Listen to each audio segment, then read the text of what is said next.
ഹരേ കൃഷ്ണ. സർവം കൃഷ്ണ അർപ്പണമസ്തു. എല്ലാ ഭക്തജനങ്ങൾക്കും ശ്രീകൃഷ്ണ ലീല എന്ന ഈ യൂട്യൂബ് ചാനലിലേക്ക് സുസ്വാഗതം. സ്ത്രീകളുടെ ശബരിമല എന്നറിയപ്പെടുന്ന ആറ്റുകാൽ ക്ഷേത്രത്തിലെ പൊങ്കാലയുമായി ബന്ധപ്പെട്ടിട്ടുള്ള ചില വിവരങ്ങളാണ് ഇന്നത്തെ വീഡിയോയിലൂടെ നിങ്ങൾക്ക് മുന്നിൽ അവതരിപ്പിക്കുന്നത്.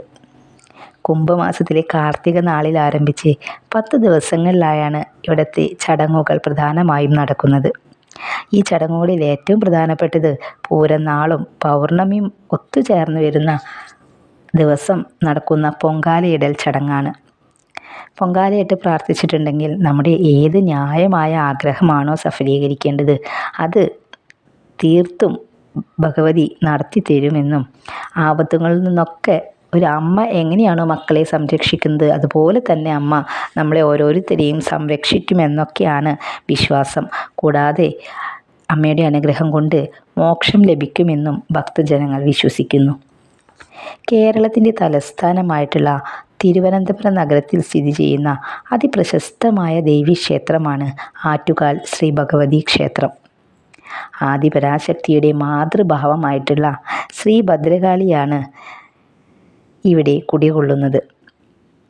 ഇവിടുത്തെ ദേവി സർവ്വ അനുഗ്രഹദായിനിയാണെന്നാണ് പരക്കെയുള്ള വിശ്വാസം.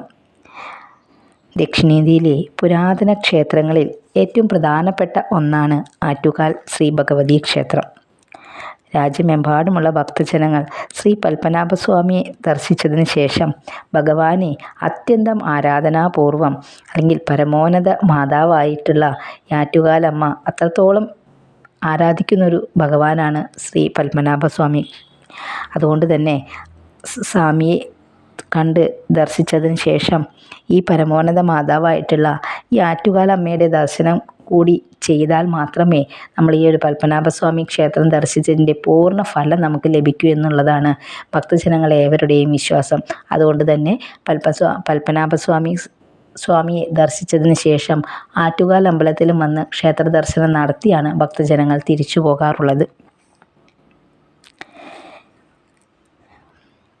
കണ്ണകിയുടേതുമായി ബന്ധപ്പെട്ടിട്ടുള്ള ഒരു പ്രതിഷ്ഠയാണ് ഇവിടെയെന്നും പറയപ്പെടുന്നുണ്ട്.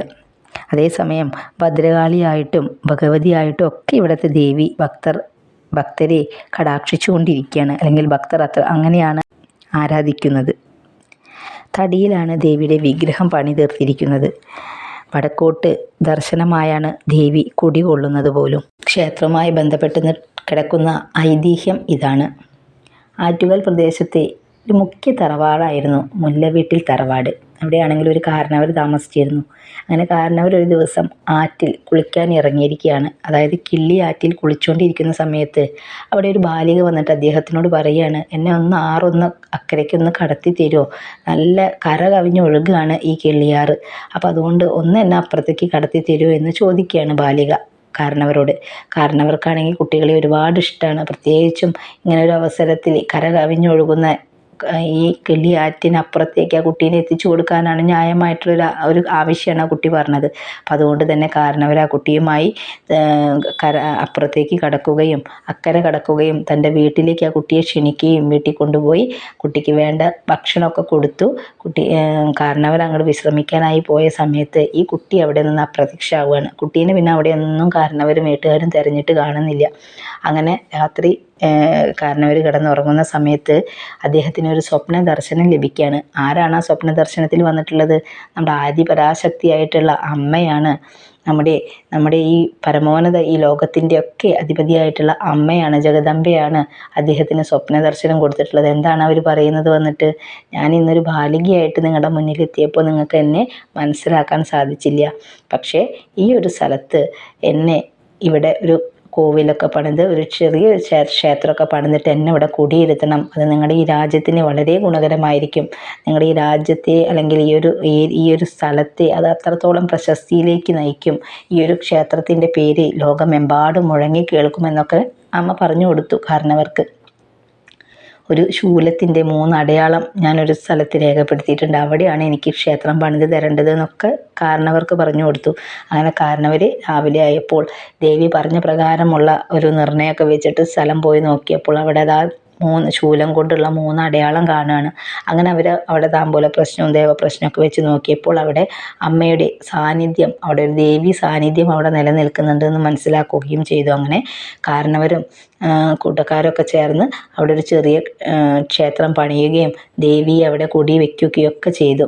അങ്ങനെ ആറ്റുകാൽ അമ്മ ഇന്ന് നിലനിൽക്കുന്ന ഈ ക്ഷേത്രം ചെറിയ ചെറിയ രീതിയിലൊക്കെ ഇങ്ങനെ പ്രശസ്തിയിലേക്ക് അല്ലെങ്കിൽ പേര് കേൾക്കാനായിട്ട് തുടങ്ങി. അപ്പോൾ കൊടുങ്ങല്ലൂരിലുള്ള അല്ലെങ്കിൽ കൊടുങ്ങല്ലൂർ ഭഗവതി ബാലികാ രൂപത്തിൽ വന്നിട്ടുള്ളതാണ് എന്നൊക്കെയാണ് വിശ്വാസം. വർഷങ്ങൾക്ക് ശേഷം ഈ ക്ഷേത്രം പുതുക്കി പണിയുകയും ദേവിയുടെ കൈകളിലാണെങ്കിൽ പള്ളിവാളും തൃശൂലും ഒക്കെ ധരിച്ചിട്ടുള്ള ചതുർബാഹുവായിട്ടുള്ള ശ്രീ ഭദ്രകാളീനെ അവിടെ പ്രതിഷ്ഠിക്കുകയും അങ്ങോട്ട് ചെയ്തു. ധാരികാവധത്തിന് ശേഷം വേതാളപ്പുറത്തിരുന്ന് വരുന്ന രൂപത്തിലുള്ള പ്രതിഷ്ഠയാണ് ഇവിടെ കുടികൊള്ളുന്നത്. ധാരികാവധത്തിന് ശേഷം ഭക്തജനങ്ങളുടെ മുന്നിൽ പ്രത്യക്ഷപ്പെടുന്ന ഭദ്രകാളിയെ ഭക്തർ പൊങ്കാല സമർപ്പിച്ചിട്ടാണത്രേ സ്വീകരിച്ചിട്ടുണ്ടായിരുന്നത്.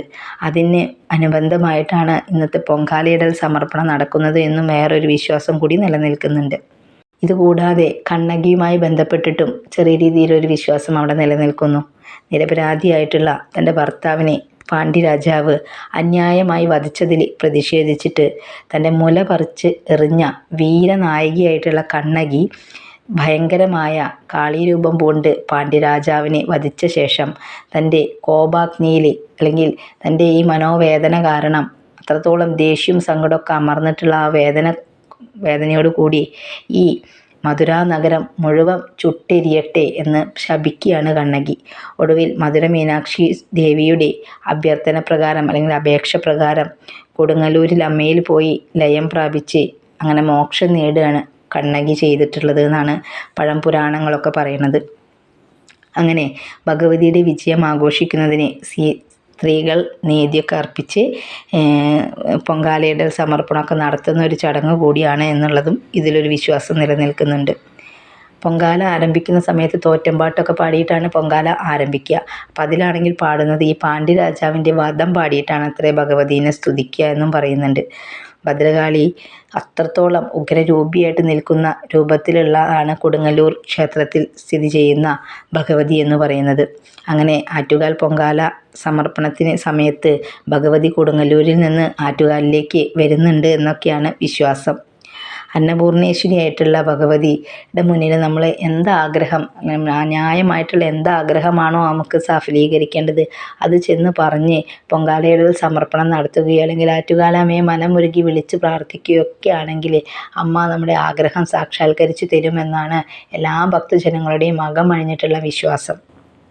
ഈ ക്ഷേത്രത്തിലെ പ്രധാനപ്പെട്ട വഴിപാടുകൾ എന്ന് പറയുന്നത് മുഴുക്കാപ്പ്, പഞ്ചാമൃത അഭിഷേകം, അതുപോലെ തന്നെ കളഭാഭിഷേകം, അഷ്ടദ്രവ്യാഭിഷേകം, കലശാഭിഷേകം, പിന്നെ പുഷ്പാഭിഷേകം, ലക്ഷാർച്ചന, ഭഗവതി സേവ, ഉദയാസ്തമന പൂർജ, ചുറ്റുവിളക്ക്, അങ്ങനെ നീണ്ടുപോകുന്ന ഒരു പട്ടിക തന്നെയുണ്ട് ഇവിടുത്തെ ക്ഷേത്രവുമായി ബന്ധപ്പെട്ടിട്ടുള്ള വഴിപാടുകൾ എന്ന് പറയുന്നത്, പ്രധാനപ്പെട്ട വഴിപാടുകൾ എന്ന് പറയുന്നത്. പിന്നെ പ്രധാനമായിട്ടുള്ളതും പൊങ്കാലയിടൽ സമർപ്പണം തന്നെയാണ്. നമ്മൾ പൊങ്കാല വ്രതമൊക്കെ എടുത്തിട്ട് വേണം പൊങ്കാല സമർപ്പണത്തിന് നമുക്ക് പോകുന്ന ഭക്തജനങ്ങളുടെ ശ്രദ്ധയ്ക്കാണ് പറയുന്നത്. കൃത്യമായിട്ടുള്ള അനുഷ്ഠാനങ്ങളോട് കൂടി വ്രതം എടുത്തിട്ട് വേണം നമ്മൾ ഏകാദശി വ്രതങ്ങളൊക്കെ എത്രത്തോളം അതിൻ്റെ പ്രാധാന്യത്തോടു കൂടിയാണ് നമ്മൾ നോൽക്കുന്നത്, അതുപോലെ തന്നെ അത്രത്തോളം പ്രാധാന്യത്തോടു കൂടി വേണം നമ്മൾ പൊങ്കാലയിടാൻ സമർപ്പണത്തിന് പോകാനായിട്ട്. അല്ലാതെ ഒരു ദിവസം രാവിലെ കുളിച്ചെഴുന്നേറ്റ് നമുക്ക് പൊങ്കാല സമർപ്പിക്കാൻ പോകാൻ സാധിക്കില്ല.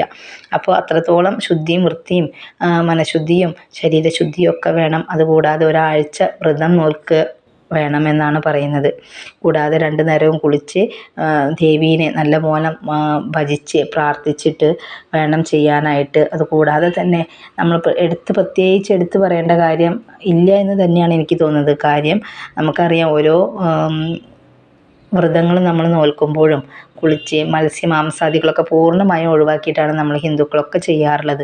അപ്പോൾ അത് എടുത്തു പറയേണ്ട ആവശ്യമില്ല എങ്കിലും പറയുകയാണ്.